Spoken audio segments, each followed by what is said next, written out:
एक बात बहुत अच्छे से ध्यान करें, पशुपति व्रत करते हैं आप या कोई भी व्रत आप करते हैं तो उसको हृदय से करें, दिखावे से नहीं करना। हमको भगवान का अगर व्रत करना है तो दिल से करना है। पशुपति व्रत का एक नियम है, कई माताओं ने लिखकर भेजा है हमको पशुपति व्रत का नियम बता दे गुरुदेव। पशुपति व्रत हम बार बार यूट्यूब पे सर्च करते हैं तो कोई कुछ बताता है, कोई कुछ बताता है। हम फिर निवेदन कर देते हैं,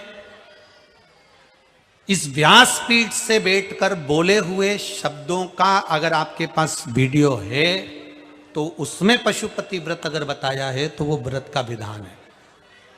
हमारा फोटो दिखाकर यूट्यूब पर ना जाने कितने लोग चैनल बना लेते हैं, ना जाने फेसबुक पे कितने चैनल बना लेते हैं और उस पर हर कोई डालते रहते हैं, ये उनका वर्णन, उससे हमको मतलब नहीं। पशुपति व्रत का नियम है, आप आराम से एक समय फलाहार करो, एक समय भोजन करो, कोई मना नहीं।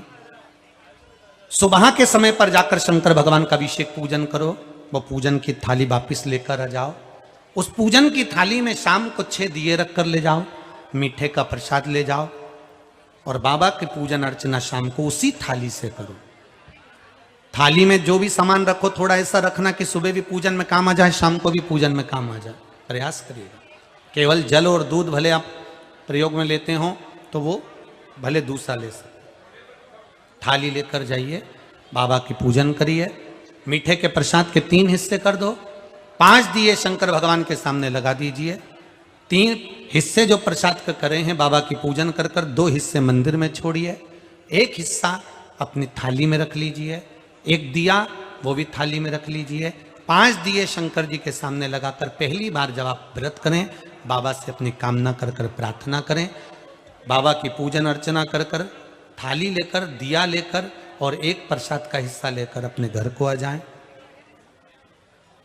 घर को आने के बाद में दरवाजे पर जब प्रवेश करें, दरवाजे में प्रवेश करते समय राइट हिस्सा आपका सीधा हाथ जिस ओर है वहीं पर बैठ जाएं और 1 दिया जो लेकर आए उसको प्रज्वलित करें अपनी कामना कर कर। घर के अंदर प्रवेश कर जाएं। जो मीठे का प्रसाद है भोजन करने से पहले उस प्रसाद को आपको खाना है, उस प्रसाद को किसी को नहीं देना। वो प्रसाद का हिस्सा आपको खाना है, इसके बाद भोजन करना है। ऐसे 5 व्रत करो।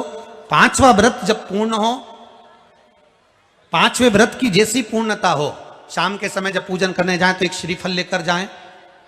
कुछ भी सामग्री की 108 आप भगवान को समर्पित करें। 108 बेलपत्र लें या आप चावल का दाना लें, मूंग दाना लें, जो भी आपको बाबा को चढ़ाना है वो आप भाव से समर्पित कर सकते हैं। किसी ने लिखा था गुरुजी क्या हम 108 सिक्के चढ़ा सकते हैं? चढ़ा सकते हो आप। 108 नोट चढ़ा सकते हैं, 108 नोट भी चढ़ा सकते हैं, आपकी जो मर्जी हो।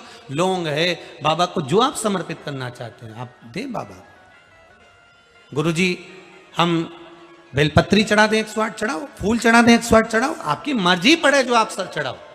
बाबा को चढ़ाइए और विनती करो। श्रीफल पर 11 रुपए रखकर बाबा के चरणों में विनती करिए, आज मेरा व्रत पूर्ण हुआ है बाबा, मेरी मनोकामना पूर्ण करना। बाबा से कहकर दिया लेकर वापिस जाओ। 5वां व्रत, 5वां दिया दरवाजे पर वापिस घर पे, 6ठा दिया जो लेकर गए हो 1 दिया तो लगाइए। 5 व्रत आपके पूर्ण हुए, प्रसाद पाओ, बाबा से निवेदन करो, बाबा आपकी मनोकामना पूर्ण करे। पशुपतिनाथ यही बाबा की विनती है। महाराज भगवान राम ने स्वयं पार्थिव शिवलिंग का निर्माण कर कर सेतु बांधा, रामेश्वर नाम पड़ा। अगला वर्णन आया है कृष्णेश्वर, जो आपको पहले कथा में सुना दिया। घोषमा के बेटे को भगवान ने जीवित करा था, तालाब में से मरा हुआ एक 6 दिन पुराना बेटा तालाब में से निकलकर बाहर आ गया, वो कृष्णेश्वर महादेव भगवान शिव स्वयं प्रकट।